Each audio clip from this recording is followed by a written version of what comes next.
Let's talk about islands, specifically private islands. They're all over the world and can be owned by people, by companies, and of course, by countries. For many out there, they dream of getting rich. Rich enough to not just go and get themselves a fancy house and some nice cars, but also their own island. You often hear celebrities going and getting islands big and small to live on for various reasons. But for the common folk, is it really that a good idea to dream about owning one? Are there some things you need to know before attempting that? Allow us to show you the real cost of owning a private island. Be sure to like the video and subscribe to the channel. 6. Why do people want to own a private island? Here's a question that many people have been asking for some time. Why do people want private islands? Going to an island on vacation and relaxing there. That's one thing. That's totally understandable and is encouraged for all who can afford it. But owning one is a different matter entirely. Not only is it going to be expensive no matter how big or small or where it's located, but it's also about upkeep and shaping it to your desires, which can be equally as costly. So why do so many people dream about things like this? Simple, privacy and ownership. Think about it like this. Your home or apartment, and sometimes even a mansion, is located in a place, more times than not, that is surrounded by other people. You can have privacy in your own home, yes, but that doesn't make it private from everyone around you. And as many people who live in that city will tell you, noise travels. But if you were to have your own island, especially one that's potentially miles away from the nearest major landmass, yeah, you would have privacy. You would have peace, and just importantly, quiet. Not to mention, since this is your island, you can design it however you want. The things that people do with these islands at times is honestly rather incredible. Some might put mansions and outfit the island with their every need and desire. We found one island that straight up put a castle on it. A castle! It's your island, so you do whatever you want with it, as long as you have the room and the money. Given all of that, it might be a little hard to find a downside, but trust us, there's plenty. 5. Location issues. The old adage that real estate is all about location is doubly true when it comes to buying an island, which by definition carries certain obstacles to access. In short, you're likely going to need a boat, or perhaps a jet, which means your island had better be big enough to house a runway, or has a landmass with an airport nearby so you can house your jet and get a boat to take you to your island. Chris Crowell, the CEO of Private Islands, a Toronto-based company that sells 20 to 25 islands a year through its website, notes that many people who buy these islands have the ways and means to get there, even if it's a travel issue for most. Most people who want an island are avid boaters, Crowell says. Crowell recalls showing one couple an island in the Bahamas recently. We spent 13 hours getting to it by cigarette boat, and it was sort of obvious that the husband and wife thought this was too much, he says. The opposite side of that spectrum can be found in Nova Scotia, where an island once sold for $28,000, which is a great steal, except it's located in the most remote part of the nation, and that's a no-go for many. If your island is near an area that is super saturated or super developed, like parts of Cottage Country near Toronto, chances are the islands are going to go for a premium, Crowell says. The opposite is true of Nova Scotia, where locals would never buy an island. They don't want to deal with the hassles of getting there, the weather, and the fog.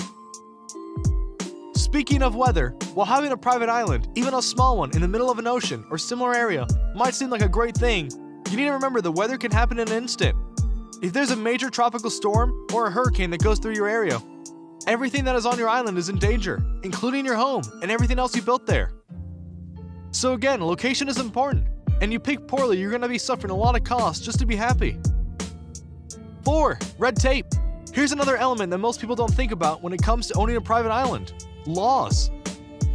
Yeah, laws apply to islands, but just as importantly, whether you can build upon an island that you can buy must be determined via surveys and other investigations that have to happen based on countries' laws. In the Bahamas, where Private Islands does a lot of business, that's likely to cost a cool $50,000 or so, Crowell says. And in Ontario, any island you buy has to be a minimum of 1 acre in area, or you won't get a permit to build on it. There's also the possibility that someone will claim it's their island, not yours. Every once in a while, there may be someone contesting a deed on the basis of squatter rights, Crowell says. It's happened in the past in Central America, and that's caused the deal to fall through. Along that line is what's going on in the Picabuco Islands. Brazil isn't offering ownership of the island in full, but rather the usage of it, meaning that you can buy the rights to use the island for the next 99 years, which equates to a lifetime. You also have to pay a small tax to the country for using the island. As such, many people are turned off by the Picabuco Islands because they don't want to go and just use an island at the cost of $80,000. They want to own it and not have to deal with government issues and taxes. 3. Improving the space. You're already seeing the problems here we hoped, but trust us when we're saying we're not done yet. Because picture this, you find a perfectly suitable island for yourself, say, off the coast of North America somewhere. Get land, you have the rights to develop, the weather is predictable and no squatters to deal with. It's natural and hasn't been touched by man before you. You arrive on the island to build and suddenly you have to go to the bathroom. What do? Exactly, there isn't any plumbing there. You have to make that happen on your own and that won't be easy. The most sought after islands are the ones that have some development, but it's not necessarily reflective in the price because it's stipulated or whatnot, Crowell says.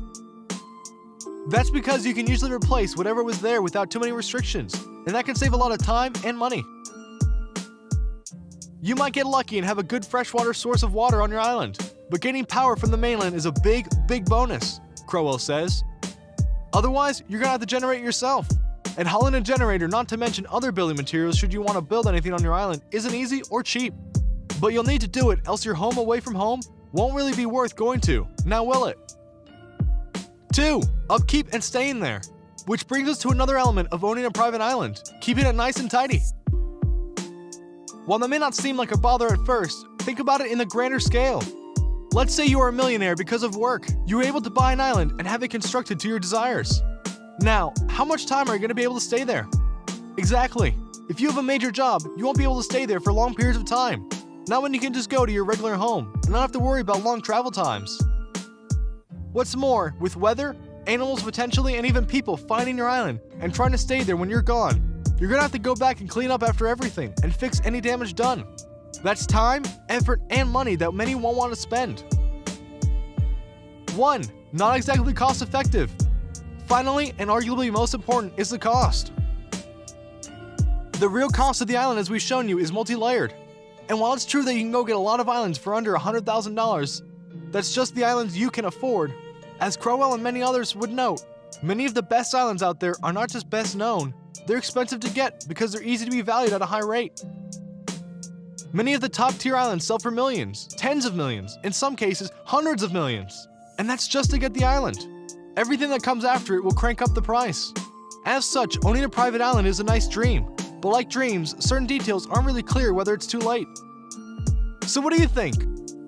What do you think of this look at private islands and the ins and outs of not just owning one, but the true cost of owning one?